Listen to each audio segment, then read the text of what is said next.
नमस्कार दोस्तों, स्वागत है आप सभी विद्यार्थियों का स्टडी ग्लोस पर। आज हम लोग पीआईबी एनालिसिस जुलाई मंथ में 15 से 21 जुलाई तक जो भी महत्वपूर्ण खबरें हैं उनको आज हम लोग कवर करने वाले हैं। हम लोग केवल न्यूज को कवर ही नहीं करते, उसको एनालिटिकल पोर्शन की तरफ से भी देखते हैं, जो कि हमारे एग्जाम के पॉइंट ऑफ व्यू से काफी इंपॉर्टेंट होती है।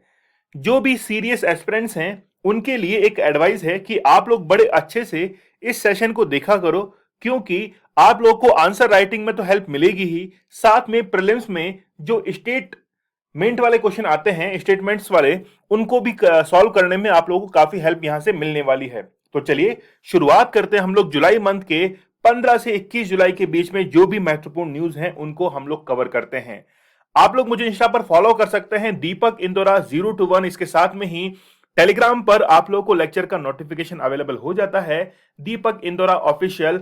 यहां पर आप लोग मुझे ज्वाइन कर सकते हैं। इसके साथ में ही आप लोगों को क्विज भी अवेलेबल हो जाती है। चलिए शुरुआत करते हैं हम लोग पहली खबर के साथ में, और बहुत ही महत्वपूर्ण खबर है।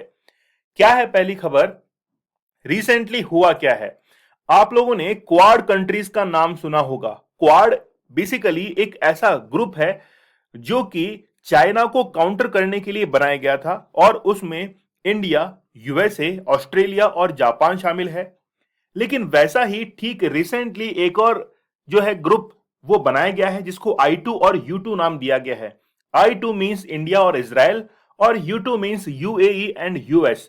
तो चार कंट्रीज ने मिलकर रिसेंटली एक ग्रुप जो है इसको होल्ड किया है, और पहली इसकी समिट जो है वो कंडक्ट करवाई गई है। तो बहुत ही महत्वपूर्ण देश हैं। चारों देशों के बारे में हम लोग बहुत बारीकी से समझेंगे।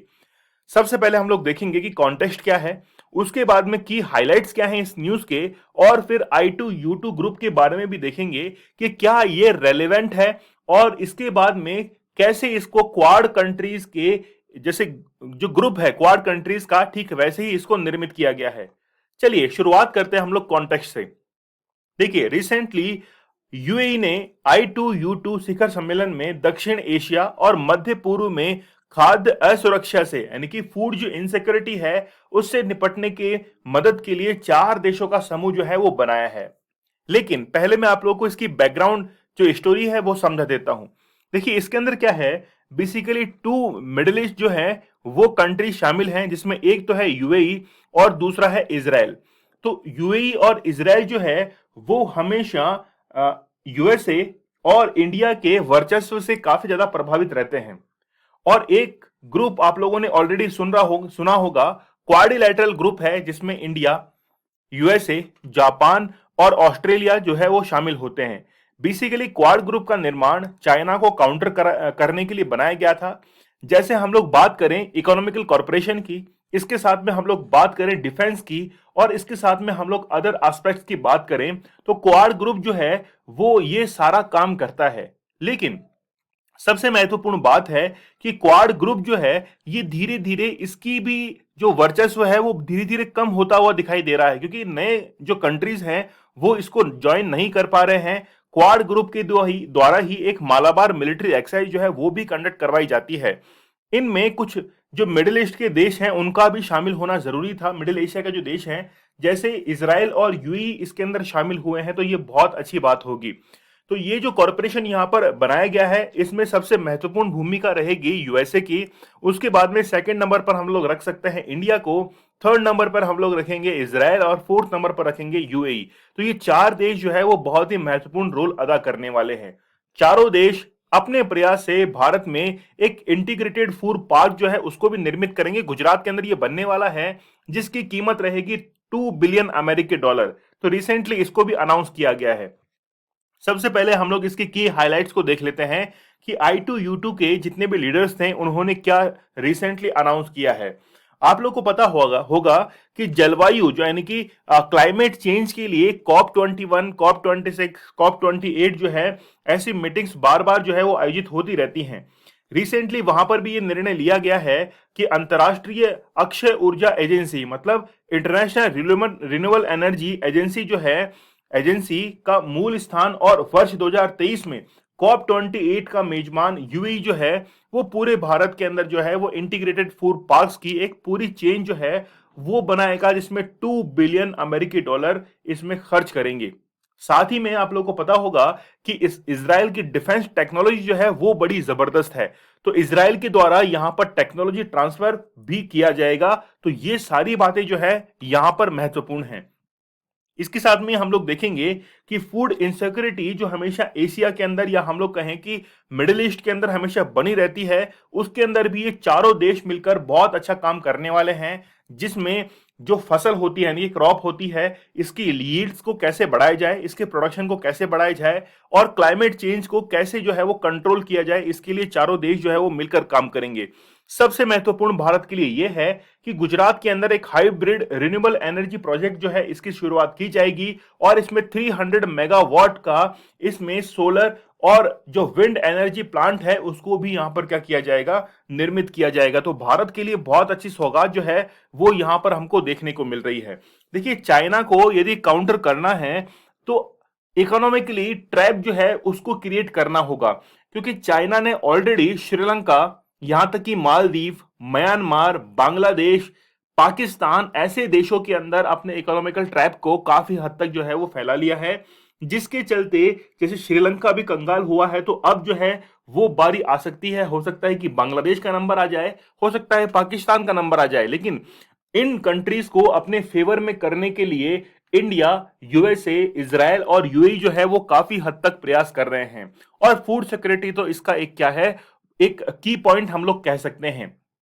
और इसके साथ में हम लोग कहें कि एग्रीकल्चर के अंदर यदि इनोवेशन लेके आना है तो टेक्नोलॉजी को यहां पर इन्वॉल्व करना होगा और टेक्नोलॉजी ट्रांसफर करने के लिए इजराइल ने यहां पर हामी जो है वो भर दी है। आप लोगों को एक टेक्नोलॉजी के बारे में जरूर पता होगा जिसको हम लोग कहते हैं ड्रिप इरिगेशन सिस्टम, यानी कि बूंद बूंद जो सिंचाई है इसका जन्मदाता इजराइल को माना जाता है। और पूरे विश्व के अंदर सबसे ज्यादा जो इरिगेशन है ड्रिप सिंचाई का वो जो फैलाया गया है, स्प्रेड किया गया है, वो इजराइल के द्वारा ही किया गया है और भारत ने भी इसको अडॉप्ट किया था थ्रू इजराइल। और आप लोगों को पता होगा कि आयरन डोम एक टेक्नोलॉजी है जिसको डिफेंस के अंदर यूज किया जाता है। तो इजराइल के द्वारा यह भी कहा गया है कि हो सकता है कि आगे आने वाले भविष्य में आयरन डोम जैसी टेक्नोलॉजीज को इन कंट्रीज के अंदर क्या किया जाए, यहां पर सप्लाई जो है वो किया जा सकता है। कंफर्मेशन अभी दी नहीं गई है। इसके बाद में हम लोग बात करें कि I2U2 के जो लीडर्स हैं उन्होंने अब्राहम अकॉर्ड के बारे में बात की। तो मैं आप लोगों को अब्राहम अकॉर्ड के बारे में थोड़ा सा ब्रीफ कर देता हूं कि अब्राहम अकॉर्ड क्या है। बेसिकली अब्राहम अकॉर्ड है कि इजराइल के अंदर एक होली प्लेस है, इजराइल के अंदर होली प्लेस है जिसको हम लोग कहते हैं जेरूसलेम। तो वो जेरूसलेम जो है उसके डिस्प्यूट को खत्म करने के लिए बेसिकली व्हाइट हाउस के अंदर एक समझौता किया गया था। तो वही व्हाइट हाउस का समझौता जो है वो कहलाता है अब्राहम अकॉर्ड, जिसमें ये कहा गया था कि जो दोनों कंट्रीज हैं, इजराइल है, फिलिस्तीन है, वो अपने अपने क्षेत्र में रहेंगी और होली प्लेस को यहां पर प्रोटेक्ट करेंगी। ठीक है, तो अब हम लोग जान लेते हैं कि I2U2 जो है वो किस तरीके से कौन कौन से फील्ड के अंदर जो है वो काम कर सकता है। सबसे पहले हम लोग देखें कि ये जो काम कर सकता है वो सबसे महत्वपूर्ण है इकोनॉमिकल कॉरपोरेशन, यानी कि आर्थिक जो आधार पर समझौता है वो इनके द्वारा बहुत ही बेहतरीन ढंग से किया जाएगा। इसके साथ में ही इंफ्रास्ट्रक्चर जो है इसको भी काफी हद तक जो है वो डेवलप किया जाएगा। तो I2U2 जो है वो एक अंतरराष्ट्रीय इंटरनेशनल जो है एक मंच, एक स्टेज जो है वो प्रोवाइड कर सकता है इकोनॉमिकल कॉरपोरेशन के लिए। ठीक है, इसीलिए इसको क्या कहा जा रहा है, इसको कहा जा रहा है वेस्ट एशियन क्वाड जो है ये कहा जा रहा है। और आप लोग को पता होगा कि एक बार बांग्लादेश ने ये कहा था कि हम जो है वो क्वाड को ज्वाइन नहीं कर रहे हैं, ये खबर गलत है। बेसिकली चाइना के द्वारा यह कहा गया था बांग्लादेश को कि यदि आपने क्वाड ज्वाइन किया तो फिर आपकी सेहत के लिए यह अच्छा नहीं होगा। तो सेहत इन द सेंस आप लोग समझ ही चुके होंगे। तो I2U2 में आप लोग चार कंट्रीज को अच्छे से याद रखिएगा। एक तो है इंडिया, इजराइल, यूएसए और यूएई। सबसे पहले तो आप लोगों को यही याद रखना है, क्योंकि एग्जाम के अंदर जब क्वेश्चंस आते हैं तो स्टेटमेंट वाले वो क्वेश्चंस पूछे जाते हैं और वहां पर हम लोग थोड़ा थोड़ा गलती कर देते हैं। कई बार जैसे यूएई की जगह हम लोग यूके को याद रख लेते हैं और वहां पर एग्जाम के प्रेशर में हम लोग को याद भी नहीं आता है। ऐसा बहुत सारे स्टूडेंट के साथ में होता है। ठीक है, तो आप लोग को ये बहुत अच्छे तरीके से याद रखना है। तो कॉर्पोरेशन के एरियाज कौन कौन से हैं? देख सकते हैं आप लोग, जैसे सिक्योरिटी कॉर्पोरेशन में देखें, चाहे हम लोग साइबर सिक्योरिटी की बात करें या फिर इंटरनल सिक्योरिटी की बात करें, इसके साथ में टेक्नोलॉजीज हब जो है वो बनाए जाएंगे। अभी मैंने आप लोग को बताया कि टेक्नोलॉजी ट्रांसफर करने के लिए सबसे महत्वपूर्ण बात होती है कि एक देश का दूसरे देश पर बिलीव होना चाहिए। मान लीजिए कि यूएसए ने भारत को एक चिनूक हेलीकॉप्टर दिया है, तो भारत के ऊपर यह विश्वास रखना जरूरी है कि भारत जो है इसके टेक्नोलॉजी बाहर ट्रांसफर नहीं करेगा, या फिर हो सकता है कि इस जो इक्विपमेंट लिया गया है इसको जल्द जो है वो किसी दूसरे देश को सप्लाई नहीं करेगा। इसके साथ में हम लोग बात करें फूड सिक्योरिटी की।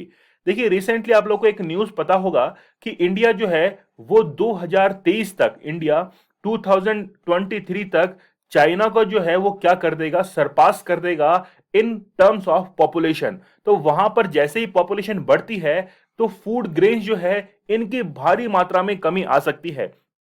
तो उस सिनेरियो में फूड सिक्योरिटी होना जरूरी है। तो इसीलिए कहा गया है कि जिस भी कंट्री के पास में सरप्लस यहां पर प्रोडक्शन होगा इन फील्ड ऑफ एग्रीकल्चर, तो वो क्या करेगा, दूसरे कंट्री की यहां पर हेल्प करेगा। इसके साथ में ही क्लाइमेट चेंज और पेंडेमिक जैसी सिचुएशन जो होती है उसमें सभी मिलकर काम करेंगे। जैसे रिसेंटली आप लोग को पता होगा कि जब पेंडेमिक आया था मार्च 2020 के अंदर, उस समय इंडिया के द्वारा यूएसए को जो है वो कई मेडिसिन जो है वो सप्लाई की गई थी, और इंडिया के द्वारा सबसे पहले भूटान को भी यहां पर वैक्सीन जो है वो सप्लाई की गई थी। लेकिन यहां पर बात की जा रही है इन चारों देशों के द्वारा कि जब भी पेंडेमिक की कंडीशन होती है, क्लाइमेट चेंज होता है, फूड सिक्योरिटी होती है, टेक्नोलॉजिकल जो हब्स होते हैं इनको एस्टेब्लिश करना हो, या फिर सिक्योरिटी कॉर्पोरेशन की बात हो, तो चारों देश जो है वो मिलकर काम करेंगे। चलिए बढ़ते हम लोग अगले सेक्शन की तरफ। रिसेंटली क्या हुआ है, फॉरेस्ट कंजर्वेशन एक्ट जो है उसके अंदर बदलाव किए गए हैं। बदलाव क्यों किए गए हैं वो हम लोग विस्तार से समझेंगे। और बहुत ही महत्वपूर्ण इसके अंदर यह है कि जब भी किसी इंसान की जमीन को छीन लिया जाता है तो उस समय क्या उसके ऊपर बीतती है, या फिर हम लोग कहें कि इंसान के रहने के लिए, इंसान के कमाने के लिए जब एग्रीकल्चर या फिर फॉरेस्ट लैंड को वहां से छीन लिया जाता है तो फिर कई सारे डिस्प्यूट जो हैं वो देखने को मिलते हैं। एक एग्जाम्पल मैं आप लोगों को बताता हूं। देखिए, केशवानंद भारती बनाम केरल राज्य वाला आप लोगों ने केस सुना होगा 1973 का, जिसका जजमेंट आया था अप्रैल 1973 के अंदर, और 13 जजेस की वो आज तक की सबसे बड़ी जो थी वो पीठ थी न्यायाधीशों की, जस्टिस की। उस केस में था क्या, बेसिकली केशवानंद जो थे वो केरल के अंदर एक हिंदू मठ जो थे उसको संचालित करते थे। लेकिन वो जो जमीन थी, वो जो लैंड थी, उसको गवर्नमेंट के द्वारा हाईवे कंस्ट्रक्शन के लिए या फिर अदर गवर्नमेंटल कंस्ट्रक्शन के लिए उसको एनकोर्स जो है वो किया जा रहा था। इसके खिलाफ ही केशवानंद गए थे सबसे पहले हाई कोर्ट के अंदर, और फिर गए थे उनका मामला सुप्रीम कोर्ट के अंदर। केशवानंद भले ही केस को हार गए थे, लेकिन उस समय एक रिजल्ट जरूर सामने निकल के आया था, वो था फंडामेंटल, वो था बेसिक स्ट्रक्चर का, है ना, कॉन्स्टिट्यूशन का बेसिक स्ट्रक्चर का। लेकिन हम लोग यहां पर बात करने वाले हैं कि केशवानंद भारती जो कि एक मठ चलाते थे, उनकी जमीन यूटिलाइज की जा रही है इन फील्ड ऑफ हाईवे कंस्ट्रक्शन। तो इस समय हम लोग फॉरेस्ट कंजर्वेशन एक्ट की बात कर रहे हैं कि जो भी फॉरेस्ट लैंड है यदि उसको इस्तेमाल किया जाएगा किसके लिए, इंडस्ट्रीज के लिए या फिर जो घर होते हैं उनके कंस्ट्रक्शन के लिए, तो इसमें विवाद जो है वो तो उठना लाजमी ही है। रिसेंटली एक विवाद कुछ ऐसा ही पनपा है फॉरेस्ट कंजर्वेशन एक्ट को लेकर, जो कि काफी विवादों में रहा है। तो चलिए बात कर लेते हैं हम लोग। सबसे पहले कॉन्टेक्स्ट की बात करेंगे, what are the forest conservation rules जो है वो क्या है। ठीक है, रिसेंटली जो न्यू रूल्स जो हैं वो बनाए गए हैं, चेंज क्या किए गए हैं वो भी हम लोग देखेंगे। What is the governments position जो है, यानी कि गवर्नमेंट का क्या कहना है इसके ऊपर, वो भी हम लोग जानेंगे। इसके साथ में ही how well has the forest conservation act been implemented so far, इसके साथ में कंसर्न देखेंगे जो कि बहुत इंपॉर्टेंट है, यही हम लोग बात करने वाले हैं। चलिए, 1980 के अंदर जो कंजर्वेशन रूल्स बनाए गए थे उसमें हालिया बदलाव किया गया है, और बदलाव में आप लोग देखेंगे कि सड़क निर्माण के लिए या फिर नेशनल हाईवे जो है वो बनाने हैं, रेलवे लाइंस जो है वो बनानी है, उनको कंस्ट्रक्ट करना है, या फिर माइनिंग के लिए जो भी जमीन काम में आ रही है उसमें फॉरेस्ट लैंड को कन्वर्ट जो है वो करने की यहां पर एक प्रोसेस जो है वो बताई गई है कंजर्वेशन एक्ट 1980 के तहत। इस एक्ट का जो अमेंडमेंट किया गया है इसका एम क्या है, सबसे पहले है to protect forest and wildlife, दूसरा है इसके अंदर कि जितने भी कॉमर्शियल प्रोजेक्ट्स होते हैं स्टेट गवर्नमेंट के या फिर हम लोग कहें सेंट्रल गवर्नमेंट के, तो उसमें जो फॉरेस्ट लैंड है इसको कन्वर्ट किया जा सकता है किसके अंदर, इंडस्ट्रियल यूज के अंदर। फिर है increase the area under the forest, वनों के अंतर्गत क्षेत्र में वृद्धि करनी है। लेकिन यही पॉइंट जो है वो यहां पर डिस्प्यूट का पॉइंट बन गया। ये जो है पॉइंट, ये डिस्प्यूट का पॉइंट बन गया क्योंकि एक तरफ ये कहा जा रहा है कि फॉरेस्ट जो लैंड है यानी कि फॉरेस्ट जो एरिया है उसके अंदर जो है इंक्रीमेंट किया जाएगा, उसको इंक्रीज किया जाएगा, और दूसरी तरफ ये भी कहा जा रहा है कि फॉरेस्ट लैंड जो है उसको यूज किया जाएगा एज ए कमर्शियल एक्टिविटीज। तो यहां पर दोनों बातें जो थी वो काफी कॉन्ट्राडिक्ट थी। सबसे पहले हम लोग रूल्स को देख लेते हैं कि राज्य सरकार के द्वारा केंद्र सरकार की अनुमति जो है वो लेना अनिवार्य है। क्या है रूल्स, समझिए। 5 हेक्टेयर से अधिक वन भूमि के लिए भूमि उपयोग परिवर्तन की मंजूरी केंद्र सरकार के द्वारा दी जानी चाहिए। यानी कि 5 हेक्टेयर जो है, इससे ज्यादा की यदि कोई जमीन है तो इसके लिए सेंट्रल गवर्नमेंट जो है वो इसमें परमिशन देगी, उसके बाद ही उसको फॉरेस्ट लैंड के अंदर कन्वर्ट किया जा सकता है। और ये पूरा का पूरा माजरा जो है वो एक कमेटी इसको देखेगी, जो कि एडवाइजरी कमेटी गठित की जाएगी इन टर्म्स ऑफ फॉरेस्ट। उसकी यानी कि जो सिफारिश होगी उसके आधार पर ही ये पूरा कंजर्वेशन होगा। इस समिति की जो जो भी प्रस्तावना रहेगी या फिर हम लोग कहें कि जो भी रिकमेंडेशन रहेगी वो जो है वो जांच करेगी और ये सुनिश्चित करेगी कि जो भी पेड़ों की कटाई हो रही है या फिर जो लोकलाइट्स हैं उनके रहने का स्थान कम हो रहा है, वन्य जीवों को नुकसान तो नहीं पहुंच रहा है, इन सब का जो है वो रिव्यू करेगी। कौन सी, ये कमेटी जो है जो कि फॉरेस्ट के लिए बनाई गई है, ये पूरी कमेटी देखेगी। ठीक है, चलिए। तो फॉरेस्ट रेगुलेशन एक्ट जो है 2006 के तहत भी जो है वो अधिकार इसमें दिए गए थे, जिसमें कहा गया था कि वन सलाहकार समिति आश्वस्त होने के उपरांत जब किसी प्रस्ताव को मंजूरी दे देती है तो इसे संबंधित राज्य सरकार को भेज दिया जाता है। बेसिकली क्या है कि कोई भी फॉरेस्ट लैंड है, फॉरेस्ट एरिया है, उसको यदि कमर्शियल लैंड के अंदर कन्वर्ट करना है तो सेंट्रल गवर्नमेंट से परमिशन लेनी पड़ती है यदि वो 5 हेक्टेयर से ज्यादा है। लेकिन सबसे पहले क्या होगा कि सेंट्रल गवर्नमेंट के द्वारा इसके लिए एक कमेटी गठित की जाएगी। वो कमेटी ये डिसाइड करेगी कि कहीं ना कहीं इसको लेकर कहीं पॉपुलेशन को प्रॉब्लम तो नहीं है, वहां का जो वाइल्ड लाइफ एरिया है वो कहीं डिस्टर्ब तो नहीं हो रहा है। और जब ये इन सब चीजों की जांच कर ली जाएगी उसके बाद ही जो है वो इसको कमर्शियल लैंड के अंदर कन्वर्ट किया जाएगा। फिर मान लीजिए कि वहां पर लोकलाइट्स रह रहे हैं, उनको जो है वो यहाँ वहां से डिस्प्लेस करना पड़ेगा, तो उसके लिए भी ये बताया गया है कि मुआवजा जो है, मुआवजे की रकम वो भी दी जाएगी। 10 से 15 लाख रुपए प्रति हेक्टेयर के बीच जो है यहाँ पर भुगतान करना होगा। अब चेंजेस क्या हुए वो तो मैंने आप लोगों को बता दिए हैं। एक बहुत ही महत्वपूर्ण बात है कि आप लोगों ने अगर कॉन्स्टिट्यूशन को पढ़ा है तो कॉन्स्टिट्यूशन के अंदर एक शेड्यूल है, शेड्यूल 5, अनुसूची 5 आप लोगों ने बहुत अच्छे से पढ़ी होगी कि जब भी कोई गांव की जमीन होती है उस गांव की जमीन को यदि किसी भी फॉरेस्ट लैंड को किसी भी कमर्शियल में यूज करना है तो ग्राम सभा जो है उसकी अनुमति लेनी पड़ती है। लेकिन बहुत ही महत्वपूर्ण बात है कि यहां पर ग्राम सभा का कहीं भी जिक्र जो है वो नहीं किया गया है। तो यहां पर हम लोग को ध्यान रखना है कि ग्राम सभा की सहमति अब जो है वो आवश्यक नहीं है। आप लोग को शेड्यूल 5 जो है वो अच्छे से याद कर लेनी है, जहां पर ये लिखा गया है कि जो भी ट्राइबल एरियाज हैं उनके अंदर यदि कोई भी फॉरेस्ट लैंड को कवर किया जाता है in terms of commercial purpose तो वहां पर ग्राम सभा की सहमति लेना आवश्यक होती है।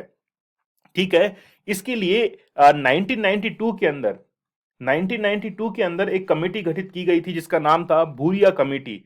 तो बेसिकली भूरिया जो थे वो एक सिविल सर्वेंट थे, सेक्रेटरी थे, उनकी अध्यक्षता में एक कमेटी गठित की गई थी। उन्होंने ये रिकमेंडेशन दी थी कि ग्राम सभा जो है उसको पूरी प्रॉपर जो पावर है वो दी जानी चाहिए ताकि उसके जो एरिया में जितनी भी फॉरेस्ट लैंड आती है उसको कमर्शियल लैंड होने से बचाया जा सके या फिर जो भी उसका इस्तेमाल होना है उसको अच्छे से इस्तेमाल किया जा सके। इसके लिए रिकमेंडेशन जो है या फिर अनुमति वो ग्राम सभा की दी जाती थी। लेकिन यहां पर प्रॉब्लम क्या हो गई है कि ग्राम सभा की अब जो है वो आवश्यकता ही नहीं है।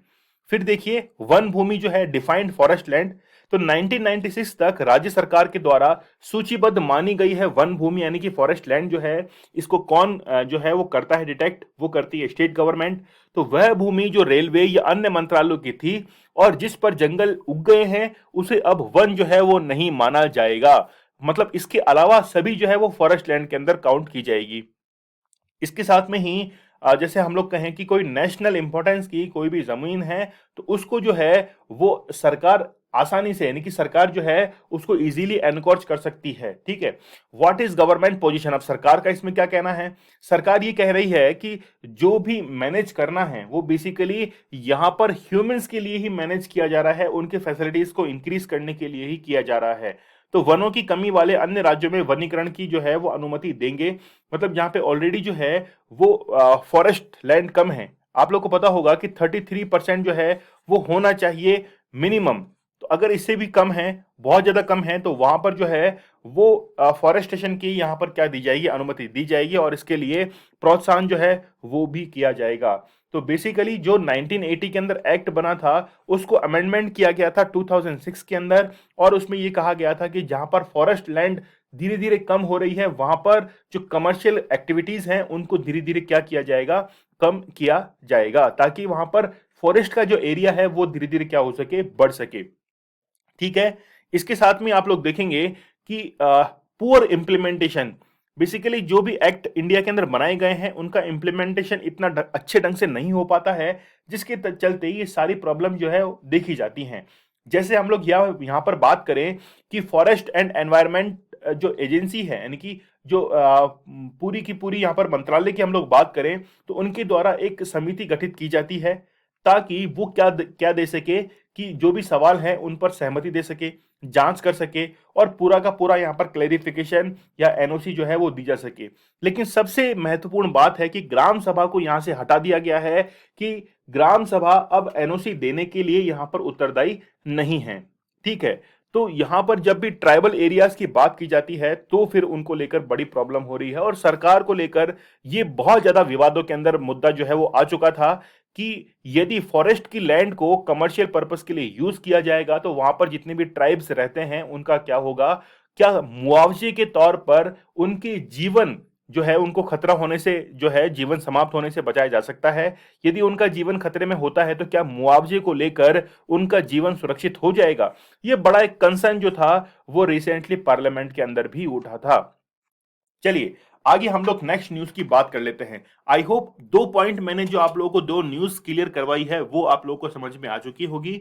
मुझे आप लोग कमेंट सेक्शन में जरूर बताइएगा। आगे हम लोग बात कर लेते हैं S-400 की। भाई ये जो है ना ये बड़ा जबरदस्त है।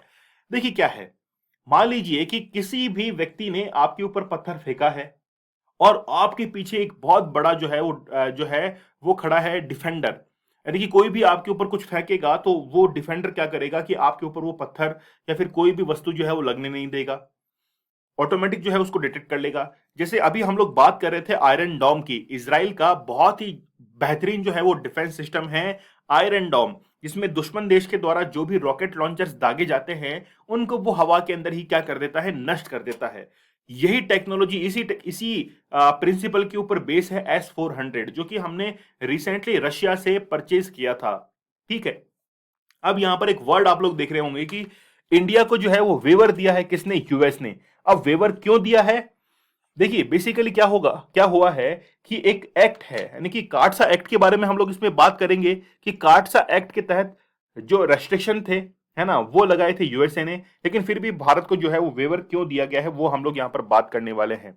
ठीक है, तो बात करेंगे हम लोग कि क्या कॉन्टेक्स्ट है, कार्डसा एक्ट क्या है, और हम लोग देखेंगे कि S-400 मिसाइल सिस्टम जो है वो कैसे वर्क करता है। आगे बढ़ते हैं, बहुत ही जबरदस्त नॉलेज आपको मिलने वाली है।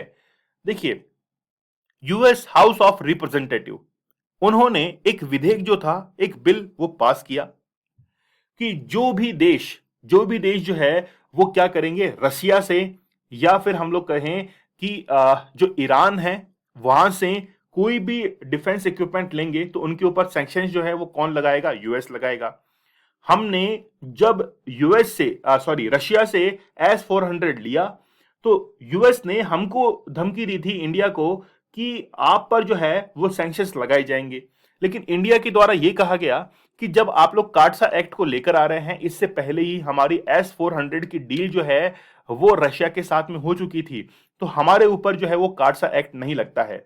और इस बात को जो है वो यूएस मान चुका है कि हां आपने ये डील जो है वो पहले ही कर ली है, इसलिए वेवर जो है वो यूएस की तरफ से दिया गया है कि आप जो है इसको परचेज कर सकते हैं। बेसिकली S-400 ये जो मिसाइल सिस्टम आप लोग देख रहे हैं, ये मिसाइल सिस्टम चाइना को काउंटर करने के लिए यहां पर लिया गया था। तो यूएस जो है इस बात से यानी कि भारत को वेवर दे रहा है कि कहीं ना कहीं चाइना को काउंटर करने के लिए ही रशिया से इंडिया के अंदर ये इक्विपमेंट आया है। और इसको चाइना की जो हम लोग कहते हैं कि बाउंड्री है यानी कि एलएसी जो है वहां पर इसको तैनात किया गया है। सबसे पहले इसको पंजाब के अंदर जो है वो तैनात किया गया था, मतलब एलओसी एलओसी जो है इसकी भी सुरक्षा के लिए इसको तैनात किया गया था। ठीक है, तो अमेरिका ने इस पर नाराजगी जरूर जताई थी, लेकिन अब जो है वो भारत को क्या दिया जा चुका है, वेवर दिया जा चुका है। ठीक है, तो चीन की ओर से जो भी यहां पर एग्रेशन बढ़ रहा है उसको रोकने के लिए भारत के द्वारा ये कदम जो है वो उठाया जाना बहुत जरूरी था। अभी हम लोग समझेंगे कि ये S-400 वर्क कैसे करता है।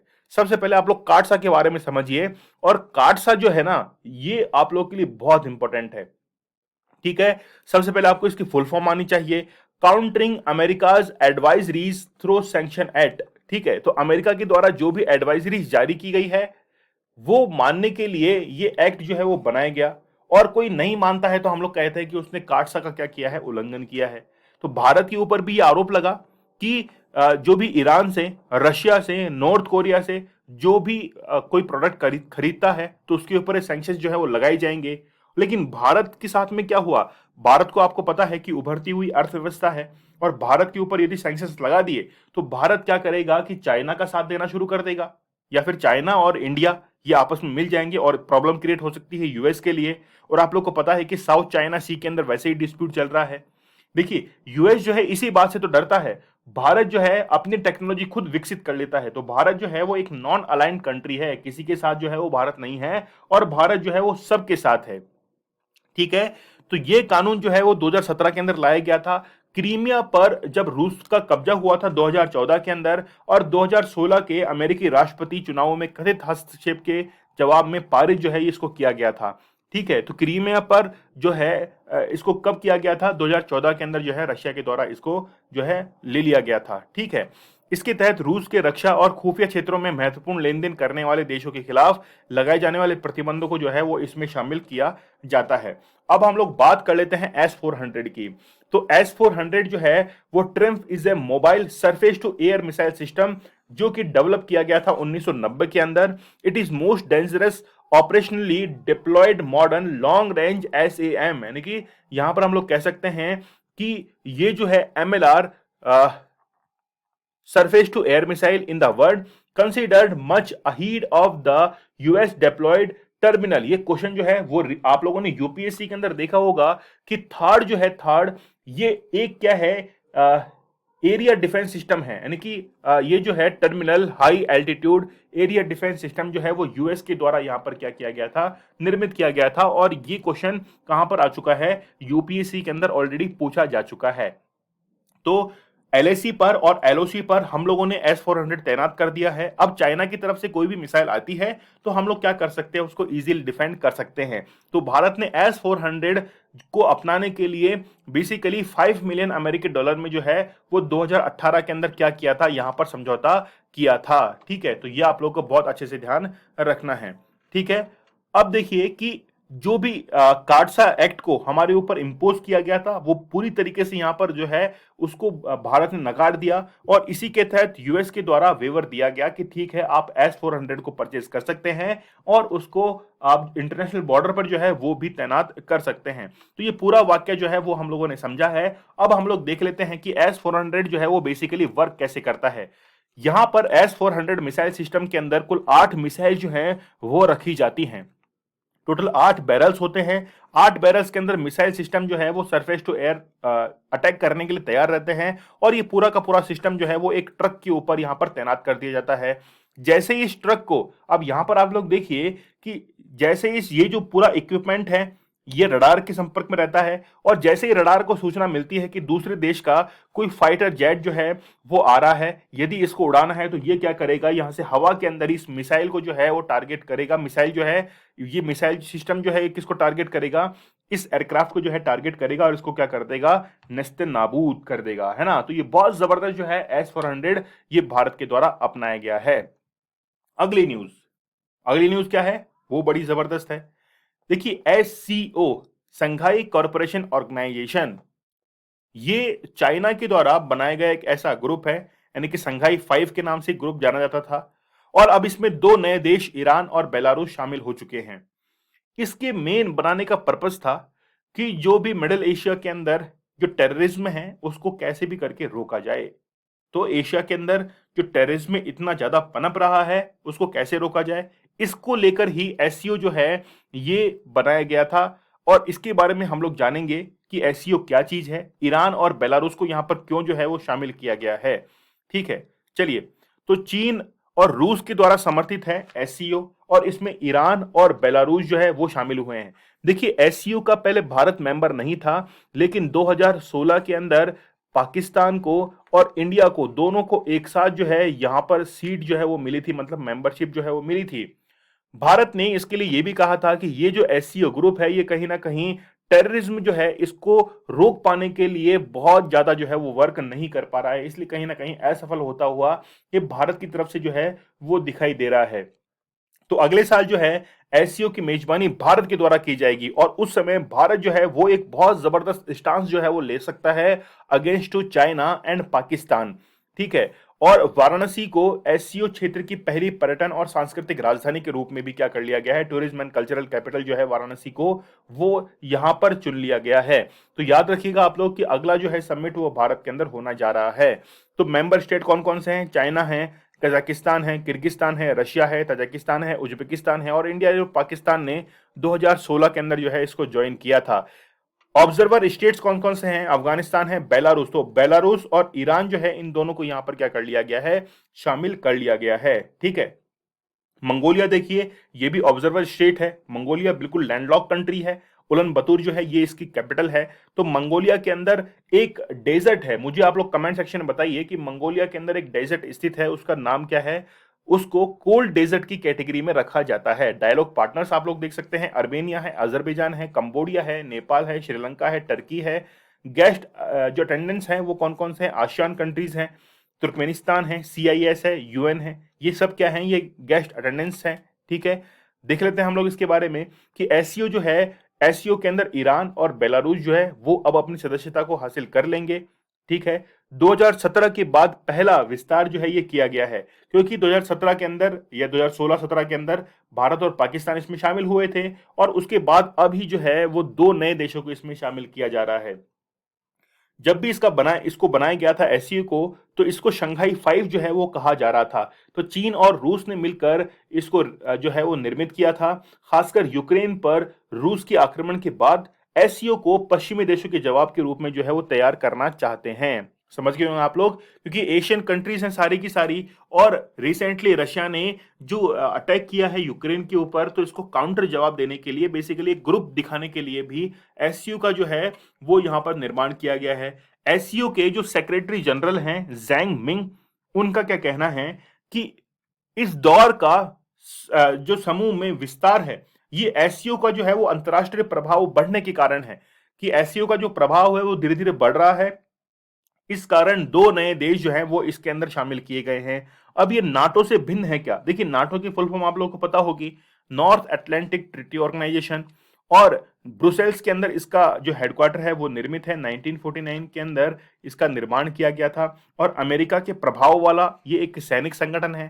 क्या इसको काउंटर कर पाएगा एससीओ, यानी कि आप लोग देखिए कि बेसिकली नाटो तो क्या है, एक सैनिक संगठन है, लेकिन क्या एससीओ को जो है वो एक सैनिक संगठन के रूप में देखा जा सकता है। हालांकि अभी तो देखा नहीं जा सकता, क्योंकि अभी तो ये इकोनॉमिकल कॉरपोरेशन जो टेररिस्ट अटैक होते हैं, टूरिज्म सेक्टर, इसके लिए वर्क कर रहा है। लेकिन अभी तक तो जो है वो नाटो की बराबरी ये नहीं कर पाएगा, क्योंकि नाटो गुटनिरपेक्ष पर आधारित एक सहकारी संगठन है और किसी तीसरे पक्ष को लक्षित नहीं करता है। मतलब थर्ड जो है इसको जो है वो लक्षित नहीं करता है। बेसिकली ये बनाया गया था रशिया को, यानी कि जो यूएसएसआर था, इसको ही यहां पर टारगेट करने के लिए नाटो का निर्माण जो है वो किया गया था। अन्य देशों की कीमत पर सुरक्षा, मतलब हम लोग कहें कि एससीओ का मानना है कि किसी अन्य देश को यदि मान लीजिए कोई सिक्योरिटी चाहिए, तो सिक्योरिटी के लिए निर्माण नहीं करना चाहिए, जबकि नाटो अपने अस्तित्व को बनाए रखने के लिए दुश्मन देश जो है वो बना रहा है। देखिए सीधे सीधा आप लोग ये समझिए कि नाटो अपना अस्तित्व बचाने रखने के लिए हमेशा दूसरे देशों को धमकी देता है कि अगर आप लोगों ने ऐसा नहीं किया तो नाटो की सेना जो है वो आकर तैनात हो जाएगी। लेकिन कहीं भी एससीओ का जो है वो इसके अंदर ऐसा रोल नहीं है। ठीक है, चलिए। इसके बाद में देखिए international order fairer and more reasonable. SCO सदस्य देशों के द्वारा इस बारे में विचार किया जा रहा है कि अंतर्राष्ट्रीय स्थितियों में हो रहे जो भी बदलाव हैं उसमें क्या एससीओ पूरी तरीके से फिट बैठ पाएगा। तो देखिए ये तो भविष्य बताएगा, लेकिन रिसेंटली ईरान और बेलारूस को जो है वो इसके अंदर शामिल कर लिया गया है। और क्या हुआ है कि कनेक्टिविटी को लेकर और यहां पर ट्रांसपोर्ट जो कॉरिडोर्स हैं इनको लेकर भी यहां पर क्या है, समरकंद शिखर सम्मेलन में कनेक्टिविटी और उच्च दक्षता वाले परिवहन गलियारों पर भी समझौता जो है वो रिसेंटली हुआ है। इसके लिए रोड मैप जो है वो तैयार किया गया है। तो 8 मेंबर्स कौन कौन से हैं अभी मैंने आप लोग को बताया। कजाकिस्तान है, चाइना है, किर्गिस्तान है, रशिया है, तजाकिस्तान है, उज्बेकिस्तान, इंडिया और पाकिस्तान। ये आप लोग जरूर ध्यान रखना। और आप लोग ये भी ध्यान रखना कि अगले वर्ष यानी कि 2023 के अंदर इसकी जो मीटिंग है वो कहां पर होने जा रही है, वो इंडिया के अंदर होने जा रही है। और वाराणसी का तो मैंने आप लोग को बता ही दिया है कि वाराणसी जो है वो एक तरीके से कल्चरल कैपिटल जो है वो भी अनाउंस की गई है एससीओ के द्वारा। ठीक है, अब अगली हम लोग बात कर लेते हैं किसकी, एजुकेशन की। एजुकेशन बहुत महत्वपूर्ण है, इसीलिए इंडिया के अंदर जो भी इंस्टीट्यूशंस हैं, चाहे इन फील्ड ऑफ बात करें इंजीनियरिंग, मैनेजमेंट, रिसर्च इंस्टीट्यूट्स की बात करें, कॉलेजेस की, यूनिवर्सिटीज की, pharmacy, medical, dental, law, architect, इन सब की बात करें तो इनके लिए एक जो है रैंकिंग निकाली गई है। और ये जो रैंकिंग है वो मिनिस्ट्री ऑफ एजुकेशन के द्वारा निकाली गई है। जानेंगे कि ये जो है वो क्या कहती है रैंकिंग और कौन से इंस्टीट्यूशन जो हैं वो इसके अंदर क्या है टॉप पर आए हैं। तो सबसे पहले हम लोग देखेंगे कि कॉन्टेक्स्ट क्या है और इसके लिए की हाईलाइट जो है वो क्या है। सबसे पहले जितने भी उच्च शिक्षण संस्थान हैं, इनके हायर एजुकेशन जो इंस्टीट्यूट्स हैं, उनके लिए एक रैंकिंग जो है वो जारी की गई है शिक्षा मंत्रालय के द्वारा। और उसमें ये कहा गया है कि मद्रास जो आईआईटी है वो लगातार चौथे वर्ष जो है वो क्या हुई है, पहले नंबर पर आई है। और लगातार 7वें वर्ष इंजीनियरिंग में अपना पहला स्थान जो है वो बरकरार रखा है। ठीक है, तो आईआईटी मद्रास इसके अंदर शीर्ष स्थान पर आया है। उसके बाद आईआईएससी बेंगलोर जो है इसका नंबर है। और उसके बाद में आईआईटी बॉम्बे जो है इसका स्थान आया है। तो 3 रैंक जो है वो आपको अच्छे से याद रखनी है। यह एनआईआरएफ का लगातार 7वां संस्करण है, इनकी 7वीं बार जो है ये रैंकिंग जारी की गई है, जिसमें कॉलेज हैं, यूनिवर्सिटीज हैं और रिसर्च इंस्टीट्यूट जो है इनको रैंक जो है वो एनआईआरएफ के द्वारा किया जाता है। और इसी रैंकिंग के अंदर आईआईटी मद्रास जो है वो 8759 स्कोर के साथ में पहले नंबर पर है। फिर आईआईएससी बेंगलोर वो दूसरे नंबर पर है। फिर आईआईटी बॉम्बे ये तीसरे नंबर पर है। Indian institute of technology Delhi जो है वो कौन से नंबर पर है, चौथे नंबर पर है। ठीक है, तो यहाँ पर आप लोग देख सकते हैं। अगर आप लोगों में से कोई भी स्टूडेंट इन इंस्टीट्यूट में से पढ़ा हुआ है तो मुझे आप लोग जो है वो कमेंट सेक्शन में जरूर बताइएगा और एक नाम मेरा भी ऐड कर लीजिएगा। चलिए, सरकार के द्वारा, गवर्नमेंट के द्वारा जो भी इंस्टीट्यूट्स रन किए जाते हैं उनमें यह बताया गया है कि बेसिकली आप लोगों को एक अच्छा एक हायर एजुकेशन लेवल जो है उसको मेंटेन करना पड़ेगा। इसके साथ में ही एक हेल्दी कंपटीशन लेवल जो है वो आपको अपने इंस्टीट्यूट में रखना पड़ेगा, जिसके आधार पर ये रैंकिंग जो है वो डिसाइड की जाएगी। तो शुरुआती वर्षों के दौरान एनआईआरएफ में भागीदारी स्वैच्छिक जो है वो रखी गई थी। फिर वर्ष 2018 में इसे सरकारी शिक्षण संस्थाओं के लिए क्या कर दिया गया था, कंपलसरी कर दिया गया था। पहले तो ऐसा था कि आप जो है इसमें पार्टिसिपेट कर सकते हैं, लेकिन बाद में जो है वो इसको कंपलसरी कर दिया गया। ठीक है, तो अब जो है वो सभी के लिए अनिवार्य कर दिया गया है। तो ये जो है वो सारा हम लोगों ने देखा है। नैक और एमबी के बारे में आप लोग जानते ही होंगे कि नैक और एमबी को जो है वो एक साथ जो है वो मिला दिया गया है। नैक का मीन्स है कि national assessment and accreditation council for institutional accreditation. तो जो भी इंस्टीट्यूट्स को, कॉलेजेस को रैंक की जाती है, जैसे आप लोगों ने देखा होगा कि नैक A+ रैंकिंग है, A++ है, B+ है ना। इस तरीके से जो है वो यहाँ पर ग्रेडिंग कॉलेजेस की, यूनिवर्सिटीज की जाती थी। इसके साथ में ही नेशनल बोर्ड ऑफ एक्रेडिटेशन और प्रोग्राम NB जो है, इन दोनों को क्या कर दिया है, एक साथ मिक्स कर दिया है और उसी के आधार पर जो है वो रैंकिंग भी निकाली गई है। ठीक है, अब देखिए क्या होगा। अभी तक तो कॉलेजेस के लिए है, यूनिवर्सिटीज के लिए है, लेकिन जल्द ही जो है वो स्कूल्स के लिए भी ये रैंकिंग जो है वो जल्द ही निकाली जाएगी। इसकी शुरुआत जो है वो नवंबर 2015 के अंदर की गई थी। इस फ्रेमवर्क का उपयोग विभिन्न श्रेणियों तथा ज्ञान क्षेत्रों में उच्च शिक्षण संस्थाओं के रैंकिंग को प्रदान करने के लिए किया जाता है। ऑलरेडी मैं जो है इस बारे में आप लोगों से बात भी कर चुका हूं। आगे बहुत ही महत्वपूर्ण बात है, उपराष्ट्रपति के बारे में हम लोग बात करने वाले हैं। अच्छा, आप लोग को समझ में तो आ रहा है जिस तरीके से हम लोग इसको पढ़ रहे हैं? मुझे आप लोग कमेंट सेक्शन में बताइएगा कि जो चीज़ मैं आप लोगों को बता रहा हूँ वो कहीं ना कहीं आप लोगों को जो है समझ में आ रही है। कोई भी प्रॉब्लम हो तो बताइए मुझे कमेंट सेक्शन में। आगे हम लोग बात करते हैं हम लोग किसके बारे में कि वाइस प्रेसिडेंट के इलेक्शन जो हैं वो किस तरीके से होते हैं। जानेंगे हम लोग कि वाइस प्रेसिडेंशियल इलेक्शन एक्ट 1952 के बारे में, क्या इनकी एज होती है। वैसे तो आपको स्लाइड में बहुत अच्छे से दिख रहा होगा। विनिंग वोट जो है वो आप लोग देख सकते हैं, 1 plus Lok Sabha plus Rajya Sabha divide by 2। ये पूरा प्रोसीजर जो है वो आज हम लोग देखने वाले हैं। तो उपराष्ट्रपति जो है एम वेंकैया नायडू, अब उनकी जगह जो है वो दूसरे उपराष्ट्रपति बनने वाले हैं। ठीक है, तो ऑफिस ऑफ वाइस प्रेसिडेंट ये हम लोग देखेंगे। इलेक्शन कैसे होता है वो हम लोग देखेंगे। क्या एलिजिबिलिटी होती है वो हम लोग देखने वाले हैं। और इलेक्शन के अंदर कोई भी डिस्प्यूट होता है तो उसका जो है रिजॉल्व उसको कौन करता है ये भी हम लोग देखेंगे। सबसे पहले देखिए आप लोग कि पूर्व राज्यपाल और पूर्व कैबिनेट मंत्री मार्गरेट आल्वा को उपराष्ट्रपति पद के लिए जो है वो उम्मीदवार घोषित किया गया है। मार्गरेट आल्वा जो है ये राजस्थान के अंदर टूरिज्म मिनिस्टर जो है वो भी रह चुकी हैं। ठीक है, और पूर्व राज्यपाल जो है वो भी रह चुकी हैं। इसके साथ में ही जगदीप धनखड़, बात करें पश्चिम बंगाल से आते हैं, इनको भी जो है उम्मीदवार के रूप में घोषित जो है वो किया गया है। तो भारत के उपराष्ट्रपति एम वेंकैया नायडू का कार्यकाल 10 अगस्त 2022 को समाप्त हो जाएगा। और कॉन्स्टिट्यूशन के अंदर ये लिखा हुआ है कि एज सून एज पॉसिबल जो भी इलेक्शंस हैं वो कंडक्ट करवा लिए जाने चाहिए। तो इससे पहले ये इलेक्शन जो है वो कंडक्ट करवा लिए जाएंगे। इंडियन कॉन्स्टिट्यूशन में यदि हम लोग देखें आर्टिकल नंबर 68 की, तो इसमें लिखा गया है कि पद की अवधि की समाप्ति के कारण हुई रिक्ति को भरने के लिए चुनाव जो है वो जल्द से जल्द कार्यकाल समाप्त होने से पहले ही जो है वो पूरा कर लिया जाना चाहिए। आर्टिकल नंबर 63 की बात करें तो उसमें लिखा हुआ है कि there shall be a vice president of India. ठीक है, ये आप लोग ध्यान रखना। यदि प्रेसिडेंट की बात करें तो आर्टिकल नंबर 52 आएगा, वहां पर लिखा गया है कि भारत का एक राष्ट्रपति होगा। फिर आर्टिकल नंबर 64 में हम लोग बात करें, the vice president shall be ex officio chairman of the council of state, यानी कि राज्यसभा के वो पदेन क्या होते हैं, सभापति होते हैं। और उपराष्ट्रपति के बारे में ये भी कहा जाता है कि एक ऐसे व्यक्ति हैं जो कि हाउस के यानी कि उस सदन के अध्यक्ष तो हैं लेकिन उस सदन के क्या होते हैं, सदस्य नहीं होते हैं। ये बात आप लोग जरूर ध्यान रखना। आर्टिकल 65 मतलब कॉन्स्टिट्यूशन के अकॉर्डिंग हम लोग को इस लेक्चर को जो है वो पढ़ना पड़ेगा। तो आर्टिकल 65 जो है वो क्या कहता है कि राष्ट्रपति की मृत्यु, पद त्याग या पद से हटाए जाने या अन्य किसी कारण से उसके पद में रिक्ति होती है तो उपराष्ट्रपति जो है उस तारीख तक राष्ट्रपति के रूप में जो है वो कार्य करेगा जिस तारीख से ऐसी रिक्ति जो है वो भरने के लिए निर्वाचित नया राष्ट्रपति अपना पद जो है वो ग्रहण नहीं कर लेता। तो राष्ट्रपति के पद पर कोई नहीं है तो जो उपराष्ट्रपति है वो राष्ट्रपति का पद जो है वो ग्रहण करते हैं। और जब राष्ट्रपति उस पद पर आते हैं तो पुनः जो है यानी कि अगेन वो अपनी सीट को आके संभाल लेते हैं।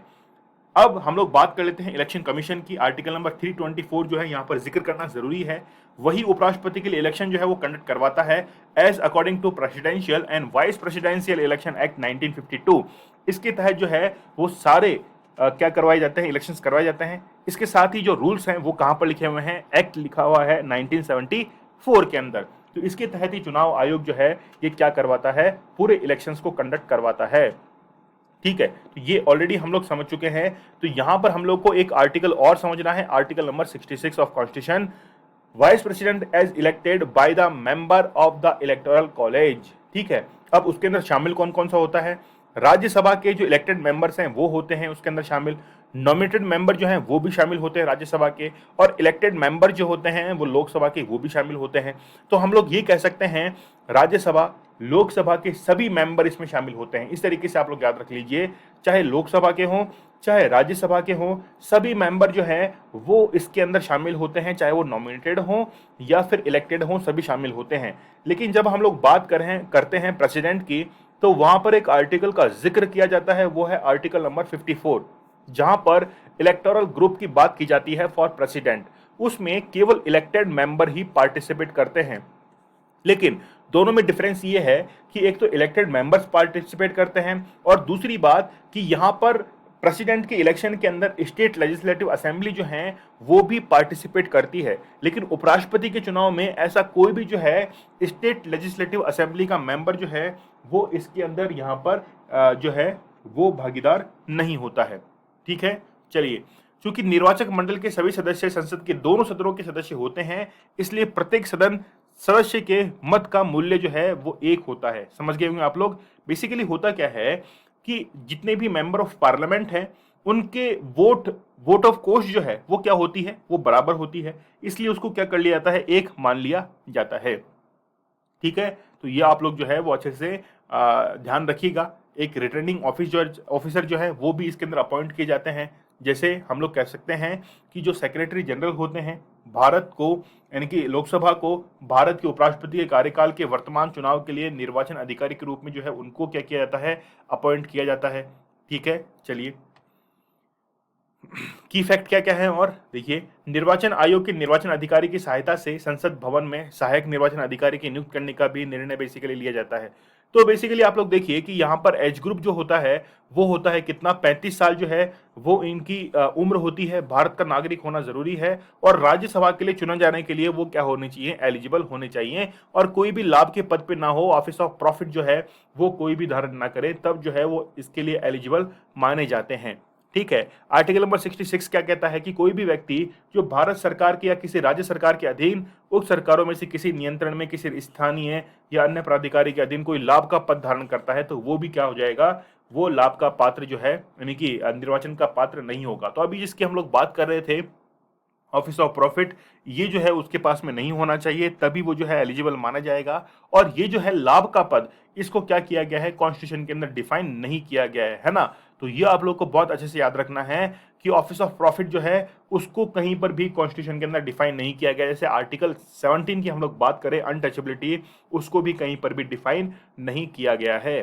ठीक है, आर्टिकल नंबर 67 क्या कहता है कि उपराष्ट्रपति अपने पद ग्रहण करने की तारीख से 5 साल की अवधि तक जो है वो अपने पद पर बने रहते हैं। और जब उनकी अवधि समाप्त होती है तो उससे पहले ही जो है वो क्या हो जाना चाहिए, इलेक्शंस हो जाना चाहिए। उपराष्ट्रपति पद अवधि समाप्त हो जाने पर भी तब तक पद पे रहते हैं जब तक कि जो उत्तराधिकारी है वो अपना पदभार जो है वो ग्रहण नहीं कर लेते हैं। तो ये सारा हम लोगों ने देखा उपराष्ट्रपति के बारे में। आगे देखिए, आगे हम लोग बात करने वाले हैं राइस के क्राइसिस को लेकर। राइस का क्राइसिस क्या है, फूड जो प्रोडक्शन है वो क्यों भारत के अंदर कम हुआ है। एक छोटा सा एग्जांपल मैं आप लोग को देता हूं श्रीलंका के बारे में। श्रीलंका की जो इकोनॉमी है वो 13% जो है वो डिपेंड कर रही थी किसके ऊपर, टूरिज्म सेक्टर के ऊपर। लेकिन श्रीलंका ने एक बहुत बड़ी गलती की, क्या की, फूड ग्रेन्स को लेकर भी वो दूसरे देशों के ऊपर कुछ ज्यादा ही निर्भर था। तो रूस और यूक्रेन के बीच में जैसे ही विवाद छिड़ा तो वहां पर श्रीलंका को बहुत भारी नुकसान हुआ, क्योंकि वो तो इंपोर्ट करता था। लेकिन भारत को ऐसा नुकसान कभी भी नहीं हो सकता है, क्योंकि भारत जो है वो हमेशा ऐसी पॉलिसीज बनाता है जहां पर एग्रीकल्चर के अंदर जब किसान काम करता है तो उसको बहुत अच्छा लाभ जो है वो दे सके। हमारे यहाँ पर जो एग्रीकल्चर लैंड है उसमें क्रॉप या फिर फसलों के लिए बहुत सारा जो सब्सिडीज है या फिर बेनिफिट्स जो है वो दी जाते हैं। उसका रिजल्ट ये है कि हमको इंपोर्ट नहीं करना पड़ता है बाहर से, है ना। लेकिन रिसेंटली क्या हुआ है कि क्या चावल को लेकर कोई क्राइसिस है। देखिए, बेसिकली गेहूं ले लीजिए या चावल ले लीजिए, इसके जो प्रोडक्शन रेट है उसके अंदर कहीं ना कहीं कमी आई है। तो हम लोग देखेंगे क्या स्टेटस है, डेटा देखेंगे कि चावल को लेकर क्या डेटा जो है वो क्या निकल कर सामने आए हैं। और बेसिकली क्या वास्तव में ये जो है कोई खतरे की घंटी है कि भारत के अंदर जो एग्रीकल्चर लैंड है वो कम हो रही है। जानते हैं, देखिए, भारत में चावल की फसल जो है इसकी जो है कमी आई है, इसके प्रोडक्शन में काफ़ी कमी जो है वो दर्ज की गई है। इसके साथ में गेहूं जो है उसके भी जो है 14 साल के निचले स्तर पर आ गया है, उसके अंदर भी जो है प्रोडक्शन के अंदर काफ़ी हद तक कमी जो है वो दर्ज की गई है। यदि हम लोग स्टोरेज की बात करें तो सरकारी गोदामों में 47.2 मिलियन टन जो है वो क्या है, चावल जो है, राइस, वो स्टोरेज है, जो कि तिमाही के लिए आवश्यक परिचालन, यानी कि हम लोग कह सकते हैं कि पब्लिक डिस्ट्रीब्यूशन सिस्टम के लिए जो है वो और स्ट्रेटेजिक रिजर्व जो है वो बचा कर रखा गया है।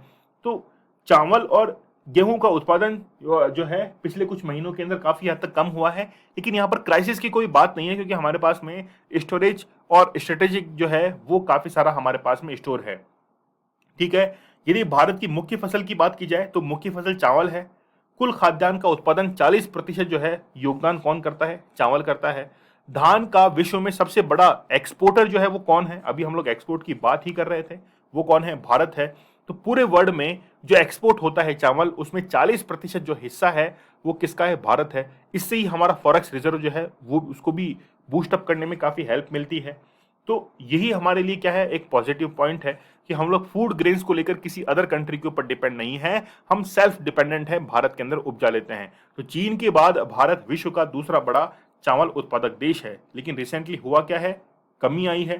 ठीक है, किसान पहले नर्सरी में जो है वो धान के बीज जो है, चावल के बीज बोता है, फिर इनको उखाड़ कर 25 से 35 दिन के बाद जो है वो खेत के अंदर लगा देता है। पानी की अधिक आवश्यकता होती है, बारिश की अधिक आवश्यकता होती है, और रोपाई के बाद 3 हफ्तों तक पानी की गहराई 4 से 5 सेंटीमीटर जो है वो बनाए रखनी होती है। मतलब जो भी हम लोग कहें कि तराई वाले क्षेत्र हैं, आप लोग देखते हैं कि जहाँ पे नदियां बहती हैं वहां पर तराई प्रदेश होता है, वहीं पर ही जो है वो सर्वाधिक चावल का उत्पादन भी होता है, क्योंकि वहां पर पानी जो है वो हमेशा भरा रहता है। धान के क्षेत्रों में कम वर्षा यदि होती है, जैसे उत्तर प्रदेश है, पश्चिम बंगाल है, वहां पर भी जो है वो पानी को अच्छे से मैनेज करते हुए इनको किया जा सकता है। लेकिन जहां पर वर्षा कम हुई है, जैसे यूपी और पश्चिम बंगाल की बात करें, तो वहां पर वर्षा कम हुई और इसके कारण प्रोडक्शन रेट जो है वो भी नीचे आया। इसके अलावा अदर स्टेट जहां पर बारिश कम हुई है उनको लेकर भी काफी कंसर्न जो है वो रहा, प्रोडक्शन रेट जो है वो भी काफी कम आया राइस को लेकर। ठीक है, इसके बाद में है कि जहां पर सबसे पहले जो धान की फसल है, यानी कि चावल की जो फसल है, इसको उपजाया जाता है, छोटे छोटे पौधे तैयार किए जाते हैं, वहां पर भी जो है वो अच्छे से ढंग से डेवलप नहीं हो पाए। और धीरे धीरे क्या हुआ कि इसकी जो प्रोडक्शन रेट है, मतलब पूरा पौधा तैयार ही नहीं हुआ है, तो चावल भी कम लगेंगे। इसके साथ में गेहूं की हम लोग बात करें तो गेहूं को लेकर भी जो है ठीक इसी प्रकार से कि मौसम के अंदर जहां पर बारिश होनी चाहिए वहां पर ठीक ढंग से बारिश नहीं हो पाई, और ये जो है पूरी कमी यहां पर दर्ज की गई है। लेकिन यहां पर कोई भी एक सीरियस कंसर्न जो है वो सामने निकल कर नहीं आया है।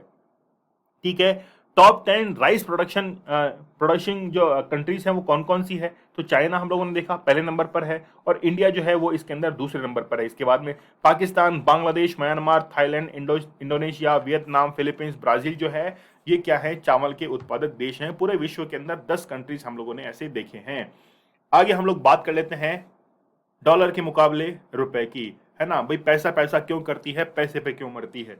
पैसे पे इसलिए मरती है क्योंकि पैसे के बिना कोई भी काम जो है वो नहीं होता है। लेकिन ये क्या हुआ, रुपए जो है वो और भी डाउन चला गया है, हमको कीमत उतनी ही तय करनी पड़ रही है। मान लीजिए अमेरिका से हम कोई मान लीजिए कि एसी लेकर आते हैं, हमने कोई एयर कंडीशनर हम लोगों ने खरीदा है ना, तो वहां पर हम लोगों को पे करने हैं $1000।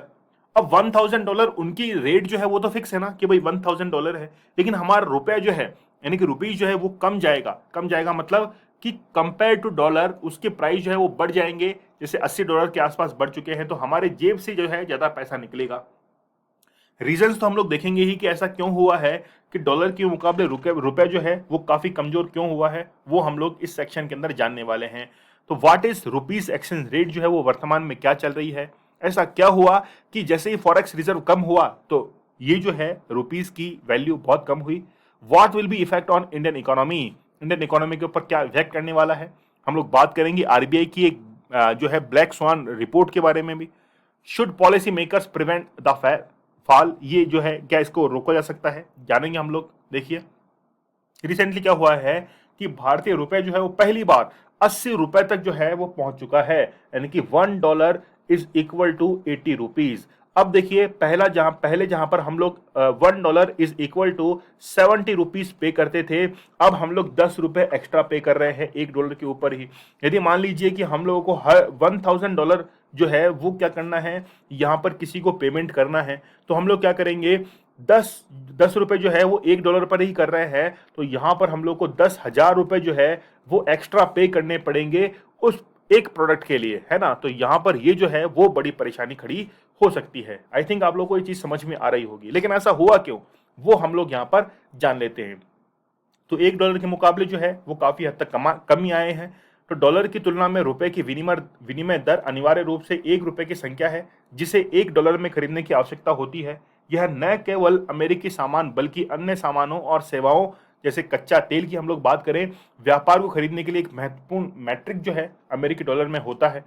ठीक है, what is rupee exchange rate क्या चल रही है, आपको पता है ₹80 जो है यहां तक पहुंच चुका है। जब रुपए का अवमूल्यन होता है यानी कि डेप्रिसिएशन जब होता है, ठीक है, तो डेप्रिसिएशन होता है तो वस्तुओं और सेवाओं का आयात जो है वो महंगा हो जाता है। डेप्रिसिएशन मतलब रुपए की वैल्यू कम हो गई ना, इसी को हम लोग क्या कहते हैं, डेप्रिसिएशन कह रहे हैं। तो इसमें क्या होगा कि आयात जो है वो महंगा होगा। महंगा क्यों होगा? क्योंकि हम लोग को ज्यादा पे करना पड़ रहा है। जहां पर हम लोग किसी वस्तु को पे करने के लिए 70 रुपए पे कर रहे थे, अब 80 रुपए करेंगे, तो ज्यादा पे करना पड़ रहा है ना। इंपोर्ट क्या होगा, कम हो जाएगा इससे। भाई इंपोर्ट महंगा होगा तो हम लोग इंपोर्ट भी कम करेंगे, लेकिन क्या होगा, देखिए यहाँ पर बैलेंस ऑफ ट्रेड जो है उसको मेंटेन करना जरूरी है। लेकिन दूसरे देशों को वस्तुओं और सेवाओं के निर्यात जो है वो यहाँ पर सस्ता भी हो जाता है। लेकिन निर्यात जो है वो हमको मैक्सिमम यहाँ पर करना होगा, तब जाकर इंडियन इकोनॉमी जो है वो काफी अच्छे स्ट्रेंथ में आएगी। अब देखिए हुआ क्या कि जो बाहर के निवेशक थे जिन्होंने एफआईआई के अंदर, फॉरेन इंस्टीट्यूशनल इन्वेस्टमेंट के अंदर जो है ये आईपीओ के अंदर इन्वेस्टमेंट किया था, उन्होंने जो है पैसा निकाल लिया और बहुत बड़ी रकम जो है वो भारत से निकाली, जिससे भारत का विदेशी मुद्रा भंडार जो है फॉरेक्स रिजर्व वो काफी हद तक कमी आई। क्योंकि जब वो पैसा बाहर लेके जाएगा तो वो तो डॉलर के अंदर लेके जाएगा ना।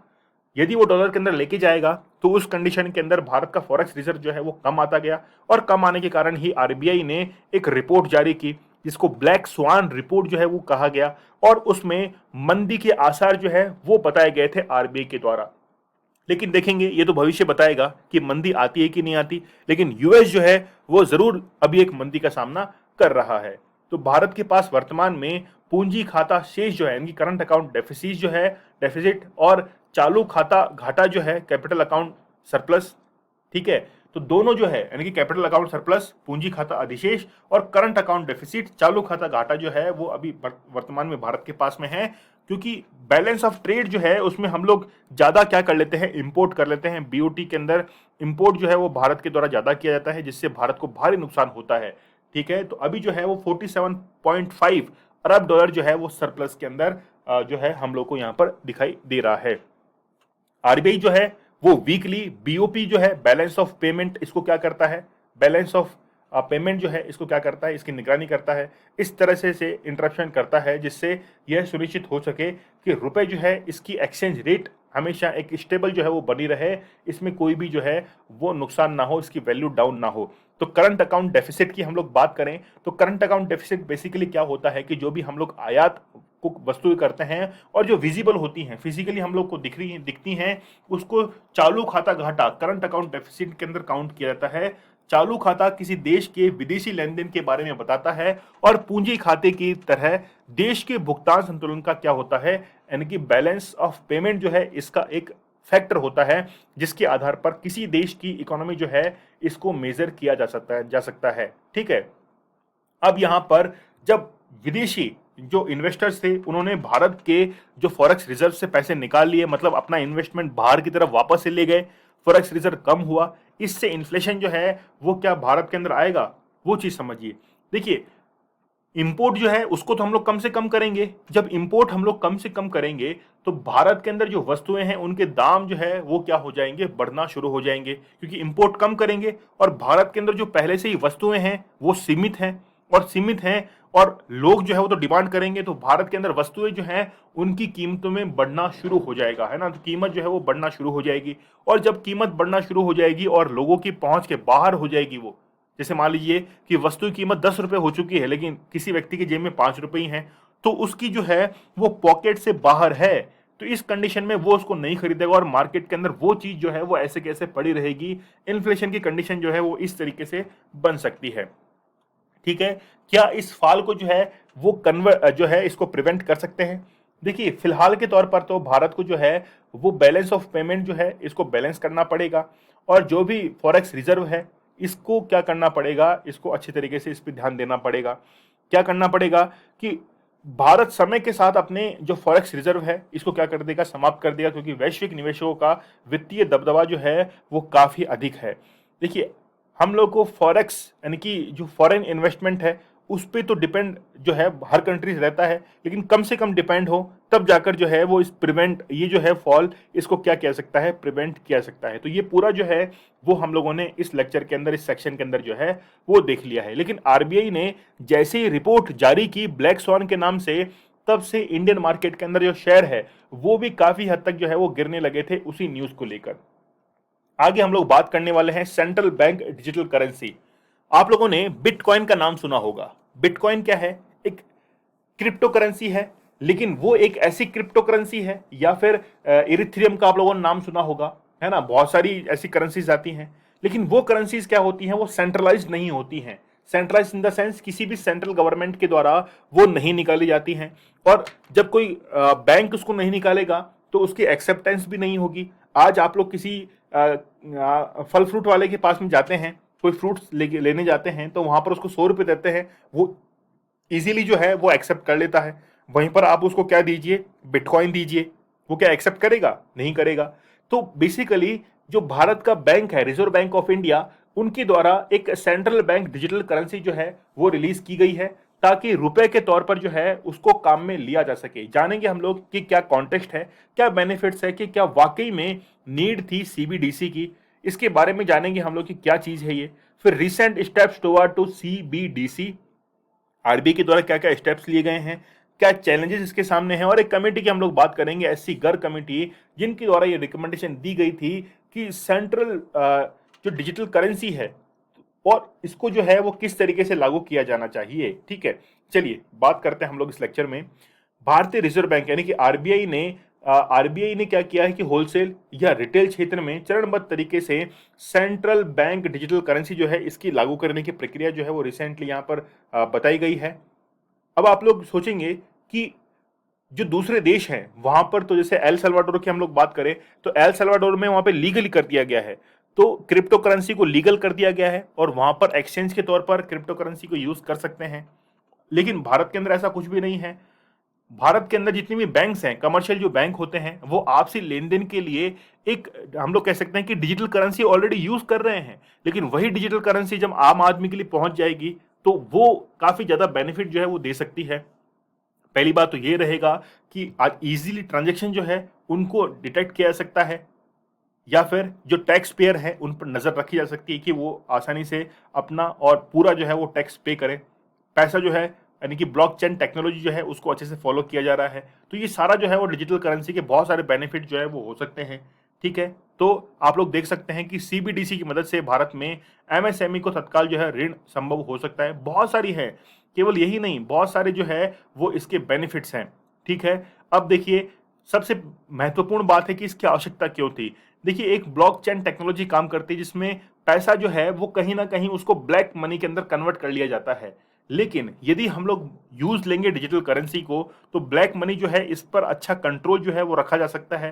बेसिकली ये निर्मित ही नहीं होगी, क्योंकि पूरी की पूरी डिजिटल करेंसी जो है इसका पूरा रिकॉर्ड रहेगा और रियल टाइम यहाँ पर पेमेंट जो है इसका भी यहाँ पर क्या रहेगा, सेटलमेंट पूरा का पूरा रहेगा कि कौन सा पैसा जो है वो कहाँ पर काम में आ रहा है। इसके बाद में जो पैसा हम लोग इसको प्रिंट करते हैं, तो प्रिंट करके ट्रांसपोर्ट करने में और इसको यहाँ स्टोर करने में जो भी पैसा लगता है उससे भी जो है वो काफ़ी हद तक जो है उसको पैसा जो है वो बचाया जा सकता है। तो बहुत सारे इसके बेनिफिट्स हैं। ठीक है, तो आरबीआई के द्वारा रिसेंटली एक नेशनल डिजिटल करेंसी को रिसेंटली क्या किया गया था, रिलीज जो है वो करने की बात की गई थी। इसके लिए कागजी मुद्रा यानी कि जो आप लोग रुपीस के अंदर देखते हैं, सिक्कों की ढलाई करने के बजाय इलेक्ट्रॉनिक रूप से एक टोकन जो है वो जारी किया जाता है। देखिए, क्रिप्टो करेंसी क्या होती है, बेसिकली एक नंबर होता है 14 डिजिट का, 14 डिजिट का एक नंबर होता है। वही 14 डिजिट का नंबर जो है उसको प्रोड्यूस किया जाता है। जब भी उस डिजिट को प्रोड्यूस किया जाता है तो हम लोग कहते हैं कि उसकी माइनिंग हो रही है।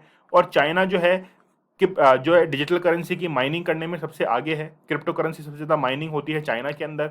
तो 14 डिजिट का नंबर ऐसा होना चाहिए जो कि बिल्कुल यूनिक हो, वही क्या कहलाता है, वो क्रिप्टो जो है वो करेंसी कहलाता है। ठीक है, चलिए रिसेंटली इसके लिए क्या क्या स्टेप्स हुए हैं। तो सेंट्रल बैंक डिजिटल करेंसी की शुरुआत किए जाने की घोषणा केंद्रीय बजट 2022-23 में की गई थी, रिसेंटली की गई थी। ठीक है, अभी इसी बजट में की गई थी और उसको आरबीआई की एक्ट 1934 की धारा में जो है उसके लिए वो संशोधन भी किया गया था। और ये बताया जा रहा है कि 2023 तक जो है इसकी शुरू होने की संभावना है और काफ़ी हद तक लोगों को इससे राहत भी मिलेगी।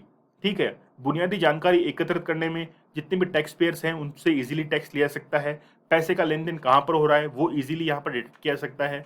यहाँ पर एक कमेटी आप लोग को बहुत अच्छे से याद रखनी है, एससी गर्ग कमेटी, जिसने 2019 के अंदर जो है रिकमेंडेशन दी थी कि क्रिप्टो करेंसी का एक माइनिंग है या फिर ऑनरशिप जो है या फिर हम लोग कहें कि एक्सचेंज है, तो इसके अंदर जो है इससे क्या किया जा सकता है, काफ़ी हद तक कंट्रोल किया जा सकता है। समिति के द्वारा डिजिटल मुद्रा में विनिमय या व्यापार करने पर 1 से 10 साल तक के कारावास या दंड की सिफारिश जो है वो भी की गई थी कि भाई मान लीजिए ऐसी कोई करेंसी है जिसको मान्यता प्राप्त नहीं है भारत के अंदर, यदि आप लोग उसको एक्सचेंज करते हैं तो उसके लिए आपको 10 साल की सजा जो है वो भी दी जा सकती है। ठीक है, और भी कई रिकमेंडेशन थी, जैसे सरकारी खजाने को हुए नुकसान या क्रिप्टो करेंसी उपयोगकर्ता द्वारा अर्जित किए गए लाभ जो भी अधिक हो कि 3 गुना तक मौद्रिक दंड जो है उसका प्रस्ताव किया गया। ठीक है, तो जो भी क्रिप्टो करेंसी को यूज कर रहा है उससे जो भी उसको बेनिफिट हुआ है, ठीक है, या फिर सरकार के खजाने को जो क्या हुआ है, नुकसान हुआ है, दोनों में जो भी अधिक हो उसका 3 गुना जो है वो उसे वसूला जाएगा यदि वो रूल्स एंड रेगुलेशन को तोड़ता है। इसके साथ में ही आरबीआई के द्वारा ये भी कहा गया कि जब भी आप लोग क्रिप्टो करेंसी को यूज करते हैं, वैसे तो इंडिया के अंदर इलीगल है, 2023 के अंदर जो है वो डिजिटल करेंसी आरबीआई के द्वारा जारी की जाएगी, लेकिन यदि मान लीजिए कि आप किसी भी क्रिप्टो करेंसी को यूज करते हैं तो अच्छे से सावधानी पूर्वक जो है वो यूज किया जाए, ये आरबीआई के द्वारा कहा गया है। ठीक है, तो ये सारी बातें जो है वो हम लोगों ने इस चीज के अंदर देखी है और काफी हद तक आप लोग को ये चीज जो है वो समझ में आई होगी। तो क्रिप्टो करेंसी पर प्रतिबंध लगाने से क्रिप्टो लेन देन जो है वो क्या हो जाएगा, अंडरग्राउंड यहां पर हो जाएगा। तो क्रिप्टो करेंसी की बजाय हम लोग यूज करें जो कि आरबीआई के द्वारा रिसेंटली डिजिटल करेंसी की बात कही गई है, और 2023 के अंदर आम जो लेन देन है डिजिटल मुद्रा में करने के लिए वो क्या किया जाएगा, वो यहाँ पर प्रोत्साहन किया जाएगा। ठीक है, चलिए, लेकिन बेसिकली इसके लिए एक जागरूकता जो है, एक हम लोग कहें कि बहुत अच्छे से जानकारी इसके बारे में होनी चाहिए, तब जाकर ये अच्छे से इम्प्लीमेंट हो सकती है। ठीक है, what is government should to regulate crypto currency, क्या करेगी वो, इसके लिए साइबर सेल जो है वो बनाई जाएगी, क्योंकि हो सकता है कि साइबर ठग जो है वो भी काफ़ी ज़्यादा एक्टिव रहेंगे, किसी का पैसा जो है वो अकाउंट से निकल जाएगा। इस तरीके से बहुत सारे सिस्टम जो है वो डेवलप करने की ज़रूरत है, लेकिन भारत ऑलरेडी एक डेवलपिंग नेशन है, इस फील्ड के अंदर पैसा खर्च करना और इतना खर्च करना, जो कि भारत के पास में इतनी टेक्नोलॉजी होगी भी नहीं, इसलिए हमको टेक्नोलॉजी जो है वो उसको भी बाहर से इंपोर्ट करना पड़ेगा। तो बहुत सारे यहाँ पर जो है सिक्योरिटी प्रोवाइड करवानी पड़ेगी थ्रू गवर्नमेंट, या फिर आरबीआई जो है वो इसके अंदर काफ़ी जागरूकता क्या करेगा, अपनाने की सलाह देगा। ठीक है, चलिए, आप लोग मुझे इंस्टा पर ज्वाइन कर सकते हैं दीपक इंद्रा 021, इसके साथ में ही आप लोगों को लेक्चर की पीडीएफ और नोटिफिकेशन दीपक इंद्रा ऑफिशियल टेलीग्राम चैनल पर अवेलेबल हो जाते हैं, और इसका क्विज जो है वो भी आप लोगों के लिए अपलोड कर दिया जाएगा।